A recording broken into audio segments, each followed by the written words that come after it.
नमस्कार. आकाशवाणी औरंगाबाद केंद्राच्या दुपारी 1च्या बातमीपत्रात मी वैभवी जोशी आपलं स्वागत करते.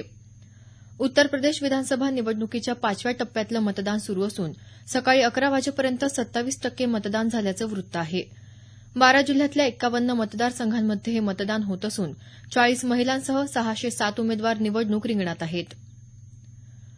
अमेरिकेतल्या कन्सास सिटी इथं झालेल्या गोळीबारात एका भारतीय अभियंत्याचा मृत्यू झाल्याप्रकरणी अमेरिकेनं कडक भूमिका घ्यावी अशी मागणी भारतानं केली आहे.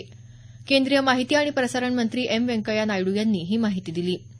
या घटनेविरोधात अमेरिकेचे राष्ट्राध्यक्ष आणि जनतेनं जाहीर निषेध नोंदवावा तसंच कठोर उपाययोजना करावी असं ते म्हणाले. वादग्रस्त मुस्लिम धर्मगुरू झाकीर नाईक याला सक्तवसुली संचालनालयानं आर्थिक गैरव्यवहार प्रकरणी चौथ्यांदा नोटीस बजावली आहे. परदेशात असणाऱ्या झाकीर नाईकनं दूरदृश्य संवाद प्रणालीच्या माध्यमातून चौकशीत सहभागी होण्याची मागणी केली होती. मात्र संचालनालयानं ती मागणी फेटाळून लावत त्याला स्वतः हजर राहण्यास सांगितलं आहे. यावेळेसही नाईक चौकशीला हजर न राहिल्यास त्याच्याविरुद्ध अटक वॉरंट काढण्यात येणार आहे. नाईक आणि त्याच्या इस्लामिक रिसर्च फाउंडेशन या संस्थेविरुद्ध आर्थिक गैरव्यवहार प्रकरणी गुन्हा दाखल करण्यात आला असून सगळी मालमत्ता जप्त करण्यात आली आहे. वाहतूक व्यवस्थेत सुधारणा आणि प्रवाशांसाठी वाहतुकीची उपलब्धता वाढावी यासाठी नवीन तंत्रज्ञानाचा वापर कसा करावा हे जाणून घेण्यासाठी नीती आयोगानं नवी दिल्ली इथं आजपासून 2 दिवसीय कार्यशाळा आयोजित केली आहे. यात केंद्रीय नागरी विकास मंत्री एम व्यंकय्या नायडू, परिवहन मंत्री नितीन गडकरी, रेल्वे मंत्री सुरेश प्रभू आणि अवजड उद्योग मंत्री अनंत गीते यांच्यासह अन्य उच्चस्तरीय मंत्री सहभागी झाले आहेत. राज्यातल्या मराठा समाजाला नोकरी आणि शिक्षणात आरक्षण मिळावं अशी मागणी करणाऱ्या याचिकेची अंतिम सुनावणी आजपासून मुंबई उच्च न्यायालयाच्या मुख्य न्यायाधीश मंजुला चेल्लूर यांच्यासमोर होणार आहे. या याचिकेवर लवकर सुनावणी घेण्याचे आदेश सर्वोच्च न्यायालयानं दिले होते. सामाजिक कार्यकर्ते विनोद नारायण पाटील यांनी ही याचिका दाखल केली आहे. माहिती आणि प्रसारण मंत्रालयाच्या क्षेत्रीय प्रचार संचालनालयातर्फे बीड जिल्ह्यातल्या खालापुरी, नाळवंडी आणि पिंपळनेर या गावांमध्ये माता, बाल आणि किशोरवयीन आरोग्य या विषयावर 2 दिवसीय राष्ट्रीय जनजागृती अभियान राबवण्यात येणार आहे. खालापुरी इथं आज आणि उद्या, नाळवंडी इथं 3 आणि 4 मार्च आणि पिंपळनेर इथं 8 आणि 9 मार्चला हे अभियान राबवण्यात येणार आहे.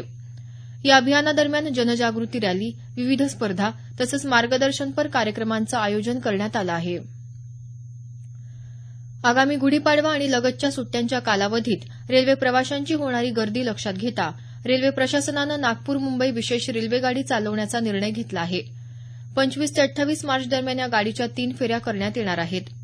वातानुकूलित द्वितीय श्रेणीच्या एका डब्यासह तृतीय श्रेणीच्या 2 आणि सर्वसाधारण द्वितीय श्रेणीच्या 7 डब्यांचा यात समावेश आहे.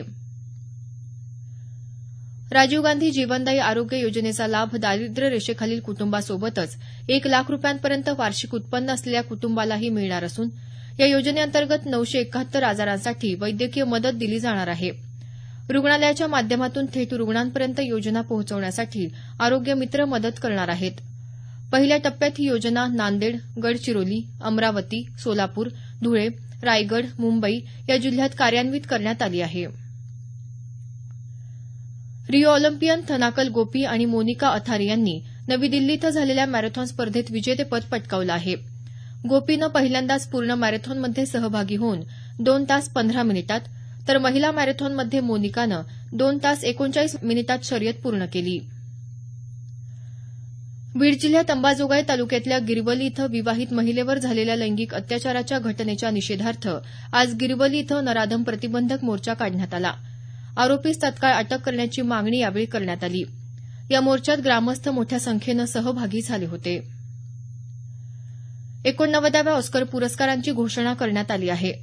मूनलाईट या चित्रपटाला सर्वोत्कृष्ट चित्रपटाचा पुरस्कार मिळाला आहे. सर्वोत्कृष्ट अभिनेत्रीच्या पुरस्कारासह ला ला लँड या चित्रपटानं 6 पुरस्कार पटकावले. याबरोबरच हे बातमीपत्र संपलं. आमचं यानंतरचं बातमीपत्र सायंकाळी 5:25 मिनिटांनी.